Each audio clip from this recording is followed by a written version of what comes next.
আসসালামু আলাইকুম। প্রিয় দর্শকেরা, আশা করি সবাই ভালো আছেন। আজকে আমি আপনাদের সাথে শেয়ার করব যে সেদিন যে শিং মাছগুলো কিনেছিলাম, আমি এর মধ্যেও আরও ২ দিন রান্না করেছি। তো আজকে আমি আমাদের সবার জন্যই রান্না করব। কারণ এই যে দেখা যাচ্ছে, এই দেখুন, এই যে একটা মাছ মরে গেছে। গতকালকে কয়েকটা মাছ মরে গেছিলো, সেটা আমি ফ্রিজে তুলে রেখে দিয়েছি। তো সেগুলো দিয়ে এখানে কিছু তাজা মাছ দিয়ে অ্যাড করে আমি আজকে আমাদের জন্য শিং মাছের একটি রেসিপি আপনাদের সাথে শেয়ার করতে যাচ্ছি। তো ভিডিওটি না টেনে দেখতে থাকুন।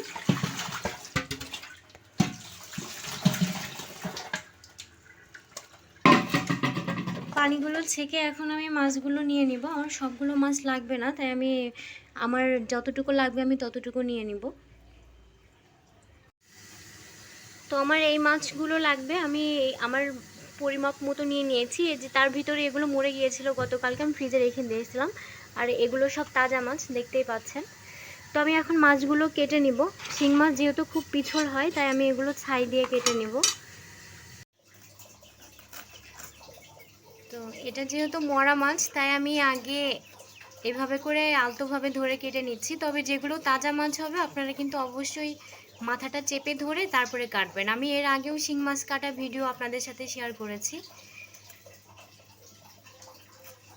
হয়ে গেছে, আমি এভাবে করে সব মাছগুলো কেটে নেব।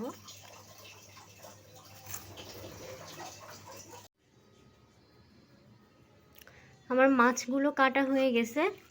এখন আমি এই মালসাতে করে ধুয়ে নিব। যেহেতু এখানে অনেকগুলো মাছ, তাই আমি মাটির মালসা নিয়ে নিয়েছি। কারণ খাঁচিতে করে যদি ধুই তাহলে এটা অনেক টাইম লেগে যাবে, এজন্য আমি এটা মালসা নিয়ে নিয়েছি। এখন পরিষ্কার পানি দিয়ে প্রথমে ছাইগুলো ছাড়াই নিয়ে তারপর আমি এটা ডলে ডলে ধুয়ে কালোগুলো সব তুলে নিব।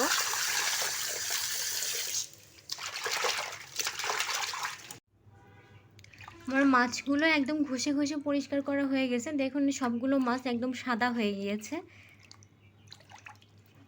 তো আপনারা বাসায় এইভাবে করে শিং মাছ কেটে পরিষ্কার করবেন, দেখবেন সহজেই হয়ে যাবে। যে মাছগুলো এভাবে এভাবে করে ঘষে নিলে বা এভাবে করে সবগুলো একসাথে করলে তাহলে ভালো হয়। সবটুকু ভিডিও তো দেখা সম্ভব হয় না, যার কারণে আর কি কেটে কেটে দেখাচ্ছি, নাহলে ভিডিওটা অনেক বেশি বড় হয়ে যাবে। তো এই মাছগুলো আমি এখন ছোট ছোট টুকরো পিস করে কেটে নেব। আর হ্যাঁ, ভাবতে পারেন যে আগে থেকে কেন কেটে নিলাম না, কারণ আগে থেকে কাটলে এই কালো যে দাগটা সেগুলো উঠা যায় না ঠিক মতো। এজন্য আমি এই পর্যায়ে ধুয়ে তারপর আমি কেটে নেই। তো আমি এখন মাছগুলো ছোট ছোট করে কেটে নিব।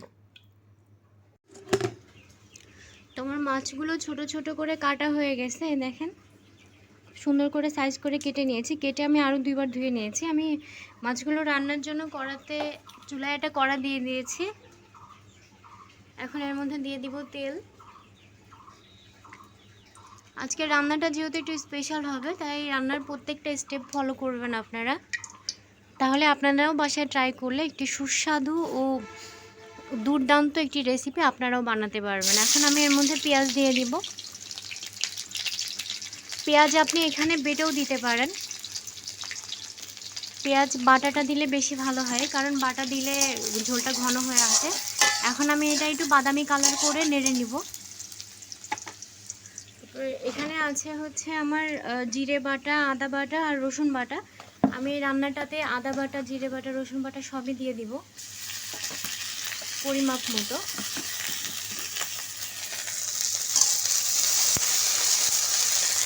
এখন এই মশলাটাকে একটু ভালো মতো নেড়ে চেড়ে, এই যে বাদামি কালার হয়ে গেছে, এখন আমি এর ভিতরে একটু পানি দিয়ে দিব। তা না হলে মশলাটা লেগে যাবে, পোড়া পোড়া ভাব হয়ে যাবে।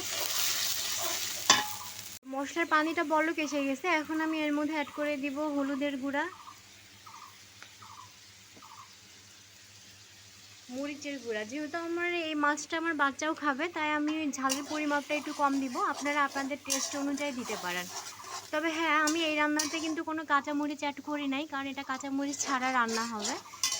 তো দেখতে থাকুন ভিডিওটি না টেনে আমার শিং মাছের ঝোল রেসিপিটি। তো আমার মশলাটা অনেকটা কষানো হয়ে গেছে। এই পর্যায়ে আমি দিয়ে দেব 2টা এলাচ আর একটা গরম মশলা। এটা মাছের সাথে অ্যাড করে দিলে মাছের টেস্টটা আরও খুব বেশি ভালো হবে। তো আমি এভাবে নেড়ে চেড়ে আরও কিছুক্ষণ কষায় নেব মশলাটা। আমার মশলাটা খুব ভালো করে কষায় নেওয়া হয়ে গেছে। এখন আমি এর ভিতরে মাছগুলো দিয়ে দিব।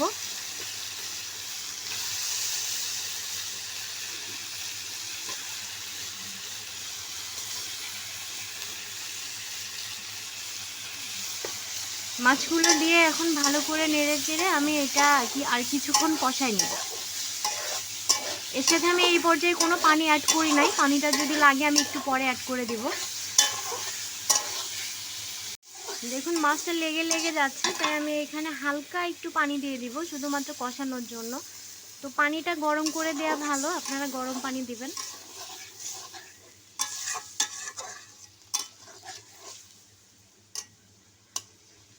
তো আমি আরও কিছুক্ষণ ঢাকনা দিয়ে ঢেকে মাছটা কষাই নেব।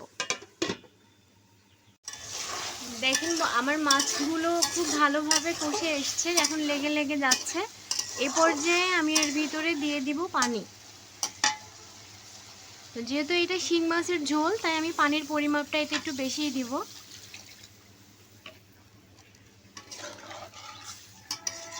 এখন নেড়ে চেড়ে দিয়ে আমি ঢাকনা দিয়ে ঢেকে আরও কিছুক্ষণ রান্না করে নিব।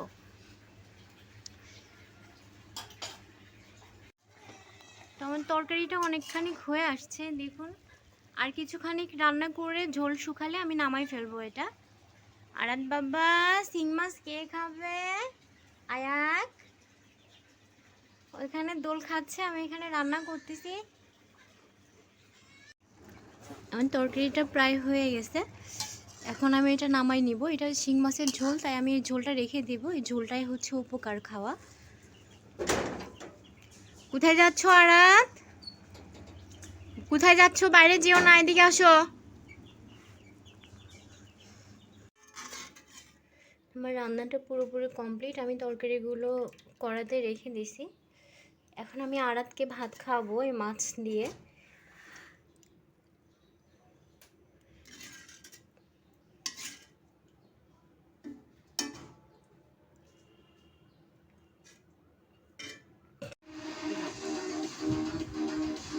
আচ্ছা এদিকে আসো আরাত, তার আবার টিভি না দেখে ভাত খাওয়া হয় না একদমই। আব্বু আসো, এদিকে আসো, ওঠো, উঠে আসো। হয়েছে, পাউডার দেওয়া হয়েছে, এবার উঠে আসো, নাও উঠে আসো, উঠে খাও, ভাত পড়ে যাবে। তো আপনারা চাইলে বাসায় এইভাবে ট্রাই করে দেখতে পারেন শিং মাছের ঝোল। আশা করি ভিডিওটি ভালো লেগেছে, আর আমাদের ভিডিওটি যদি ভালো লাগে তাহলে অবশ্যই লাইক কমেন্ট ও শেয়ার করবেন, আর আমাদের চ্যানেলটিকে সাবস্ক্রাইব করে আমাদের পাশেই থাকবেন। সবাইকে অসংখ্য ধন্যবাদ এতক্ষণ ভিডিওটি দেখার জন্য। আল্লাহ হাফেজ।